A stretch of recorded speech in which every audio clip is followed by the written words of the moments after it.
The world of 1914, a time of modern technology, culture, and fashion. Truly the height of civilization. Let's have a war. Everyone knew a big war was coming. France wanted some stuff back that Germany had taken from it. Germany wanted to take more of everyone's stuff, and they were building a big sexy navy that was making the British uncomfortable. These two empires thought they were really cool, but lots of different people who lived there didn't think it was so cool. And some of them had even been declaring independence with help from Russia. Everyone was talking about each other behind each other's backs, throwing the fact that military technology had come a long way since the last major war, and suddenly everyone was pretty eager to beat each other up. In this area of Austria-Hungary lived some Serbs and Bosnians who hated living in Austria-Hungary. So the Austro-Hungarian Archduke Franz Ferdinand goes there for a nice drive in an open-top car with his car's route published in advance. And that went just about as well as you'd expect. Some assassins were waiting for him along the way and threw bombs at his car, but they missed and blew up some officers behind him instead. So the Archduke goes into hiding, leaves Sarajevo, and the whole war never happens. Except no, the Archduke doesn't leave, but instead goes back out in the open-top car to visit the injured officers in hospital. The driver takes a wrong turn and by sheer coincidence gets stuck beside one of the failed assassins, who shoots him. Austria-Hungary is understandably pissed about all this, and they think the Serbian government had something to do with it, which they might have. So they go to their ally Germany and say, "Hey Germany, we're going to declare war on Serbia," and Germany is all for that. So Austria-Hungary send a big list of impossible demands to Serbia, and when Serbia refuses, they declare war. Austria-Hungary and Germany are friends, and Serbia is protected by Russia, who's friends with France, so they all declare war on each other. Montenegro joins in too. France and Britain also have a kind of alliance, so when France says, "Hey Britain, you got my back?" Britain is like, maybe. And then they decide to stay out of it, which is great for Germany because Germany has a plan. They know that Russia is so big and clumsy that it will take them a while to get ready for war. So with this guy in charge, Germany will send all its troops into France at lightning speed while Russia's getting ready, defeat France, then move all the troops to Russia and defeat Russia, and then we all speak German and eat Pfefferpottast every day. Just one problem. France has loads of forts and defenses along its German border, and Germany can't waste any time fighting them, so Germany decides to go around them, through Belgium.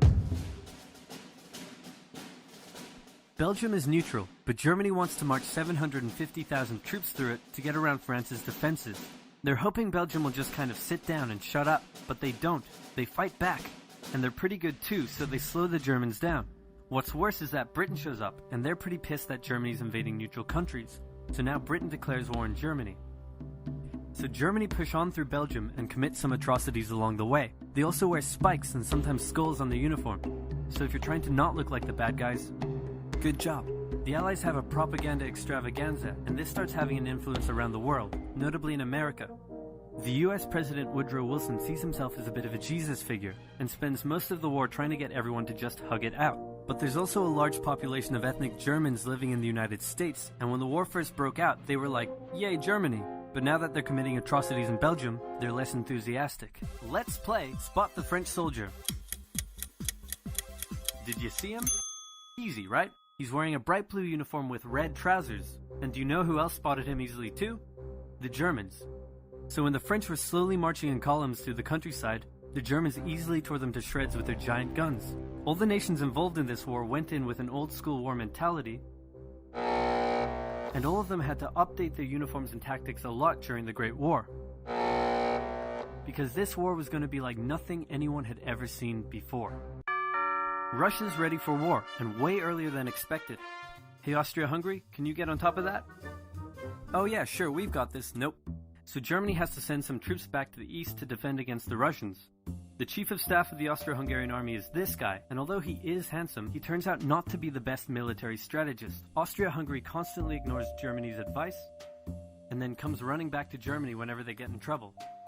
Austria-Hungary even gets its ass kicked by tiny Serbia, who repels all their invasion attempts at the start of the war. It's better news for Germany in the north though, where they almost completely wipe out the Russian Second Army. Back on the Western Front, the Germans continue advancing and are in sight of Paris. At this point, anyone would be forgiven for thinking the Germans were going to get that quick victory after all, but then things start to go wrong. The French commander-in-chief knew something had to be done, and he ordered his armies to stop retreating. In the resulting battle, a gap opened up in the German lines. If a gap opens up, the enemy can use it to flank you from the side and behind, so the German armies have to retreat. The Allies launch a counterattack, so the Germans dig into defensive positions. The Allies do the same. Then both sides move north, trying to outflank each other along the way. When they reach the sea, they're in a stalemate with trench systems running the whole way from the coast to Switzerland, the beginning of trench warfare on the Western Front. Here's how trench warfare works. Two opposing lines of trenches with no man's land in between. One side would pummel the other with hundreds of thousands of artillery shells, sometimes for days at a time. This had a huge psychological effect on the soldiers, leaving many shell-shocked. Then, the attacking troops would leave their trenches and rush across no man's land, a muddy wet mass of shell craters and barbed wire. The defending trench would unleash machine gun fire on the attackers, inflicting thousands of casualties. The attackers would send wave after wave until either they gave up or the opposing trench was finally overrun. There would be months of fighting and the deaths of thousands in order to gain a few meters or kilometers of land. Living in the trenches was hard work too. Corpses, mud that could swallow you whole, pools of poisonous water, rats, disease, the smell. It's insane that millions of soldiers put up with these conditions, and commanders ordered them to do so for years.